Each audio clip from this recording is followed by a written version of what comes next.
Guys last class में मैंने आपको पढ़ाया था नर पुष्प के भाग के बारे में। इस क्लास में मैं आपको पढ़ाने वाला हूं मादा पुष्प के भाग के बारे में।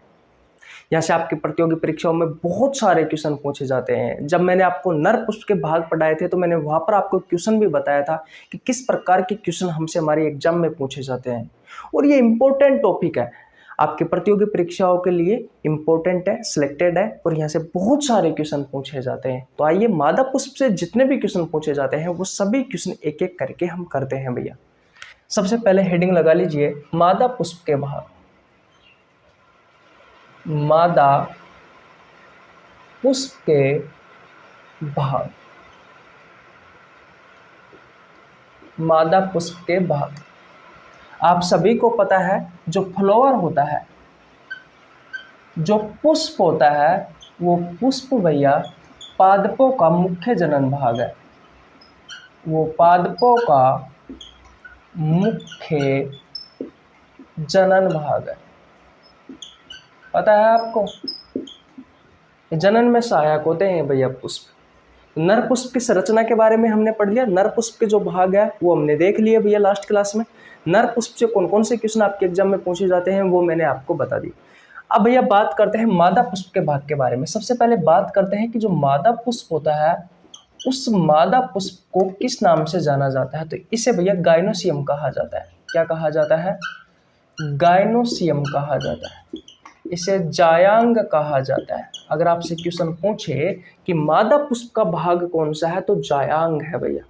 मैंने आपको लास्ट क्लास में भी बताया था कि नर पुष्प का भाग कौन सा है तो एंड्रोसियम है, पुमंग था। लेकिन मादा पुष्प का भाग कौन सा है भैया? जायांग है, गाइनोसियम है। इसे पिस्टल भी कहा जाता है। एक मिनट,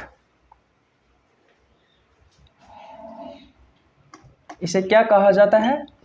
इसे पिस्टल भी कहा जाता है भैया।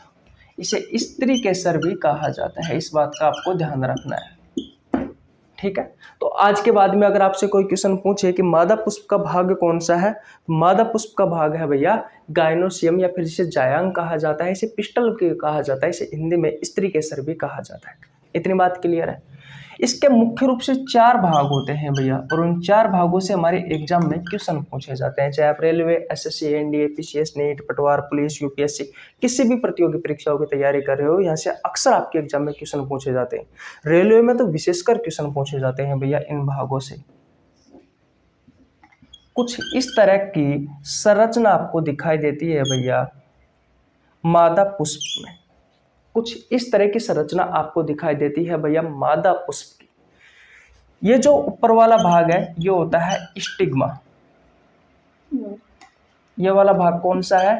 स्टिग्मा। इसे हिंदी में कहा जाता है वर्तिकाग्र। ये वाला जो भाग आपको दिखाई देता है ये होता है स्टाइल, वर्तिका। ये वाला जो भाग आपको दिखाई दे रहा है ये वाला होता है ओवरी, यानी कि अंडाशय। और इसका अंदर वाला जो भाग आपको दिखाई देता है ये होता है ओव्यूल, यानी कि डिम्ब। ये 4 भाग होते हैं। पहला होता है स्टिग्मा, से वर्तिकाग्र कहा जाता है। दूसरा होता है स्टाइल, से वर्तिका कहा जाता है। तीसरा होता है ओव्यूल, से डिम्ब कहा जाता है। और चौथा भाग होता है ओवरी, से अंडाशय कहा जाता है। पादपों में जो निषेचन की प्रक्रिया होती है उसे पोलिनेशन कहा जाता है, उसे परागण कहा जाता है। नर पुष्प में मैंने आपको पोलिन ग्रेन बताया था, वो पराग कण है। लेकिन पादपों में जो निषेचन की प्रक्रिया होती है उसे पोलिनेशन कहा जाता है, उसे परागण कहा जाता है। तो परागण में ये स्टिग्मा वाला भाग सहायक होता है। कहने का मतलब जो पोलिनेशन की जो डेफिनेशन है उसमें क्या होता है कि नर पुष्प से जो पोलिन ग्रेन है, जो पराग कण है, उन पराग कणों का मादा पुष्प के स्टिग्मा यानी कि वर्तिकाग्र भाग तक पहुंचना ही क्या कहलाता है? पोलिनेशन कहलाता है, परागण कहलाता है। वैसे किस किस के बीच में पोलिनेशन होता है? तो मुख्य रूप से ओवरी और ओव्यूल के बीच में होता है। याद रखना, जब भी पोलिनेशन की प्रोसेस होगी तो अगर पोलिन ग्रेन के साथ ओवरी के साथ निषेचन हुआ तो भैया फल का निर्माण होगा। किसका निर्माण होगा? फल का निर्माण होगा। और भैया अगर पोलिन ग्रेन के साथ पोलिन ग्रेन के साथ इस ओव्यूल का, ये ओव्यूल का निषेचन हुआ तो भैया बीज का निर्माण होगा, सीड का निर्माण होगा, बीज का निर्माण होगा। तो इस चीज का भी आपको ध्यान रखना। अब पोलिनेशन क्या होता है भैया, भाई परागण क्या होता है, तो नेक्स्ट क्लास में मैं आपको बता दूंगा। वैसे मैंने शॉर्ट वीडियो डाल रखी है भैया पोलिनेशन के बारे में, लेकिन मैं आपको और डिटेल में समझा दूंगा भैया पोलिनेशन क्या होता है क्या नहीं होता, किस तरीके से हो सकता है किस तरीके से नहीं होगा। ठीक है, बोलो। तो मादा पुष्प का भाग समझ में आया आपको। मादा पुष्प का जो भाग होता है उसे गायनोसियम, जायांग, पिस्टल इस तरीके से कहा जाता है। इसके मुख्य रूप से 4 भाग होते हैं। एक स्टिग्मा वर्तिकाग्र होता है, एक स्टाइल वर्तिका होता है, एक ओव्यूल डिम्ब होता है, एक ओवरी होता है, अंडाशय। जब पोलिन ग्रेन ओवरी के साथ में जुड़ता है तो फल का निर्माण होता है। जब पोलिनेशन इस ओव्यूल के साथ में, डिम्ब के साथ में जुड़ता है तो बीज का निर्माण होता है, सीड का निर्माण होता है। अब यहाँ से आपके एग्जाम में किस तरीके से क्वेश्चन पूछे जाएंगे, तो मैंने आपको जब नर पुष्प के भाग बताए थे तो वहां पर मैंने आपको बताया था कि यहाँ से किस तरीके से क्वेश्चन पूछे जाते।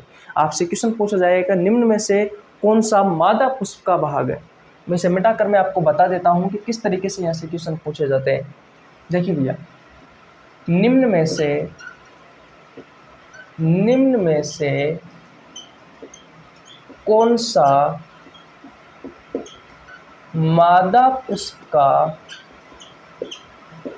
भाग है। क्वेश्चन ध्यान से पढ़ना है, क्योंकि कभी कभी आपसे क्वेश्चन इस तरीके से भी पूछे जा सकते हैं कि निम्न में से कौन सा मादा पुष्प का भाग नहीं है। तो क्वेश्चन को आपको अच्छे से पढ़ना है। आपके ऑप्शन हो सकते हैं, क्वेश्चन क्या कह रहा है, निम्न में से कौन सा मादा पुष्प का भाग है। मादा पुष्प के भाग के बारे में पूछा गया है। तो आपके ऑप्शन हो गए भैया पोलिन ग्रेन, बी ऑप्शन हो गया फिलामेंट, तीसरा ऑप्शन हो गया स्टिग्मा और चौथा ऑप्शन हो गया भैया आपका एंथर। बताइए कौन सा राइट आंसर होगा इस क्वेश्चन का आंसर। ऑप्शन नंबर सी होगा भैया, ऑप्शन नंबर 3 वाला।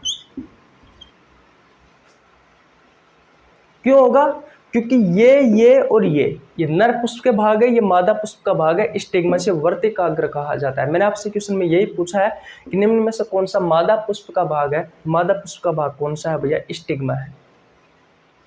इस तरीके से आपके एग्जाम में क्वेश्चन पूछे जाते हैं भैया। तो ये नर पुष्प के भाग और जो मादा पुष्प के भाग है, लास्ट क्लास की वीडियो नहीं देखी तो उसका नीचे लिंक डिस्क्रिप्शन में जाएगा, देखना भैया, क्योंकि यहाँ से आपके एग्जाम में अक्सर क्वेश्चन पूछे जाते हैं। मादा पुष्प के भाग के भी मैंने आपको नाम बता दिए, क्या कहा जाता है मादा पुष्प को, और नर पुष्प को क्या कहा जाता है ये भी मैंने आपको बताया। नेक्स्ट क्लास में मैं आपको बताने वाला हूँ, आज ही मिल जाएगी आपको, तीनों क्लास आज ही मिलेगी, नर पुष्प की, मादा पुष्प की और पोलिनेशन की।